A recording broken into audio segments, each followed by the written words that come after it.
kuolleen peseminen ja kääriminen. Tällä videolla käymme läpi islamilaisen ohjeen kuolleen pesemiselle ja käärimiselle. Tässä ohjeessa pestään mies, nainen sekä tyttö ja poikalapsi. Miehet suorittavat miesten pesemisen ja naiset naisten. Poikkeuksena puolisoiden on sallittua pestä toisensa. Pienten lasten pesun voi myös suorittaa joko mies tai nainen. Ensin aloitamme pesuohjeesta. Kuoleman jälkeen ihmisen silmät tulisi yrittää sulkea ja hänen suunsa sitoa kiinni leuasta. Pesu, kääriminen ja hautaaminen tulisi pyrkiä suorittamaan mahdollisimman pian.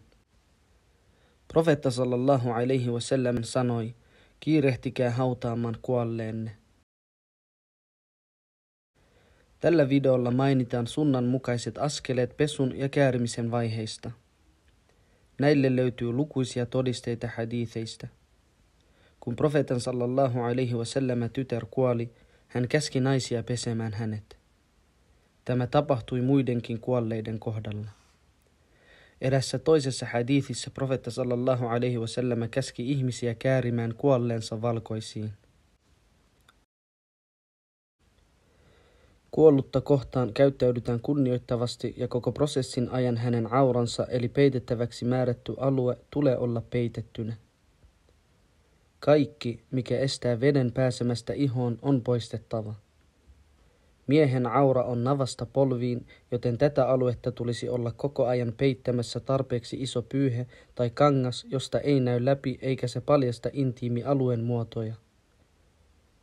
Tätä pyyhettä voidaan nostaa molemmin puolin pesun aikana ilman, että sen alle katsotaan. Pesijät käyttävät kumihanskoja tai jotain, mitä on saatavilla suojaamaan omia käsiä epäpuhtauksilta. Pesun suorittaminen on helpointa 3 muun muslimin kanssa, jotta kuollutta on helpompi siirtää ja pestä ongelmitta. Pesu aloitetaan sillä, että kuolleen ylävartaloa nostetaan hieman pystyasentoon, jonka jälkeen hänen vatsaansa painetaan pienellä paineella 3 kertaa. Jotta vatsasta tyhjentyisi ulos kaikki, miten sieltä voisi tulla mahdollisesti pesun aikana tai sen jälkeen ulos. Kehoa kohdellaan varovaisella otteella, eikä kehon osia tule vääntää suuntiin, johon ne eivät taitu. Tämän jälkeen intiimiosista pestään ulos kaikki epäpuhtaus. Tähän voi käyttää suihkua sekä paperia. Epäpuhtaudet poistetaan myös muista kehon osista, johon niitä on saattanut valua. Intiimiosat pestään tarvittaessa uudestaan, mikäli niistä tulee mitään ulos. Rukouspesu uusitaan tarvittaessa vielä myöhemmin. Huomioittehan tässä välissä, että tämä video tarjoaa pienoismallin suoritetun esimerkin, mutta oikean ihmisen kohdalla pesuun ja veden kaikki alle menemiseen kiinnitetään vielä enemmän huomiota. Tämän jälkeen kuolleelle suoritetaan sama rukouspesu, joka suoritettaisiin rukousta varten. Poikkeuksena suuhun ja nenään ei laiteta vettä, vaan sen sijaan ne pyyhitään. Sunnan mukaisessa rukouspesussa.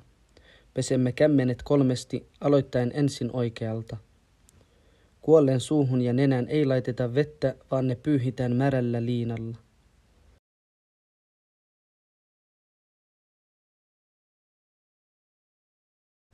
Tämän jälkeen pesemme naaman 3. Päätä tai ylävartolaa nostetaan hieman pystyyn, jotta nenään ja suuhun ei mene vettä. Naaman pesua seuraa molempien käsien peseminen sormenpäistä kyynärpäihin, kyynärpäät mukaan lukien. Aloitamme aina oikealta.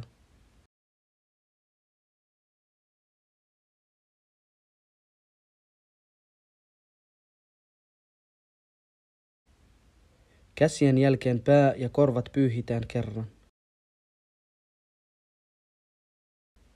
Sitten pesemme jalat nilkkoihin saakka, nilkat mukaan lukien. Seuraavaksi pesemme kuolleen pään, nostaen sitä taas hieman pystyyn.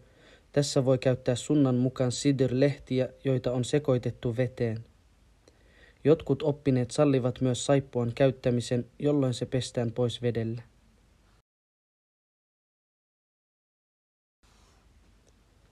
Tämän jälkeen pesemme kuolleen koko kehon oikealta puolelta ja sitten vasemmalta puolelta. Tämä toistetaan 3 kummallekin puolelle. Kaikkialle kehoon on mentävä vettä, joten pesijöiden tulisi kääntää kuollutta varovasti kumpaankin suuntaan. Ohjeistettu tapa on sunnan mukainen suositeltava pesu. Vähimmäispesumäärä on intiimiosien pesun jälkeen se, että vettä menee kaikkialle kehon koko vartalopesussa. Lopuksi kuivaamme kuolleen koko kehon hyvin. Mikäli intiimiosista on tullut mitään ulos, ne pestään pois ja rukouspesu suoritetaan uudestaan. Tarvittaessa vuodon lähteeseen voi asettaa jotain tukkimaan vuodon. Ennen kuin siirrymme käärimiseen, käsittelemme muutaman huomioitavan asian naisen pesemisestä. Naisen peseminen tapahtuu samalla tavalla kuin miehet. Ainoa ero on auran eli peitettäväksi määrätyn alueen peittämisessä.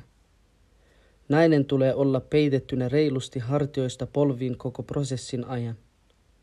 On myös huomioitava, että kaikki mahdolliset korut ja esimerkiksi kynsilakka tulee poistaa, jotta vesi ulottuu kaikkiin kehon kohtiin. Esteenä ei tule olla mitään. Naisen hiukset letitetään 3 nettiin, mikäli mahdollista. Naisen pesu suoritetaan muuten samalla tavalla kuin miehen, voit siis tarvittaessa palata miehen pesun ohjeisiin kertauksena. Lapset pestään samalla tavalla. Seuraavaksi siirrymme käärimisohjeisiin. Kuolleen kääriminen.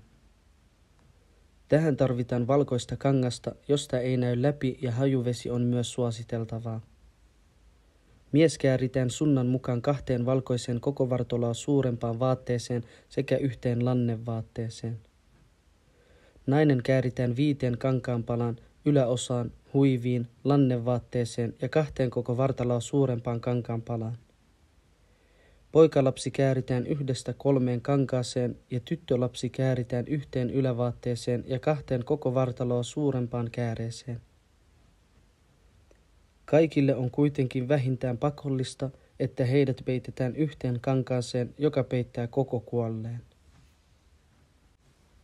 Miehen kääriminen. Ennen käärimistä on suositeltavaa tehdä kankaista hyvän tuoksuisia. Tämän voi tehdä hajuvedellä tai muilla hajusteilla. Kuivattu kuollut on helpointa siirtää toiselle alustalle, jossa on valmiina 2 koko kehon peittävää kangasta sekä lannevaate. Siirron jälkeen auran peittävän kankaan voi poistaa niin, että sen vaihtaa hautaan menevään lannevaatteeseen käärien sen auran päälle. Kuolleeseen on myös suositeltavaa laittaa hajuvettä, erityisesti niihin kehon osiin, joihin hän kumartuu maahan kumarruksessa. Myös muualle kehon voi laittaa hajuvettä. Nyt häntä voi alkaa käärimään ja on sunnan mukaista aloittaa pukeminen oikealta ja sitten vasemmalle. Alemmalle liinalle tehdään samoin. Lopuksi kankaat sidotaan ylhäältä, alhaalta sekä keskeltä kankaasta leikatuilla naruilla. Naisen kääriminen. Myös naiseen on suositeltavaa laittaa hajuvettä. Sama pätee hänen liinoihinsa. Liinat on helpointa laittaa jo valmiiksi alustalle ennen kuin kuollut nostetaan siihen. Naisen kääriminen voidaan aloittaa paitakankaasta sekä lannevaatteesta. Paitakankaaseen leikataan sen kokoinen reikä, että se mahtuu pään läpi. Kun nämä peittävät auran, pyyhe voidaan poistaa. Seuraavaksi hänelle puetaan huivi päähän peittämään hiukset.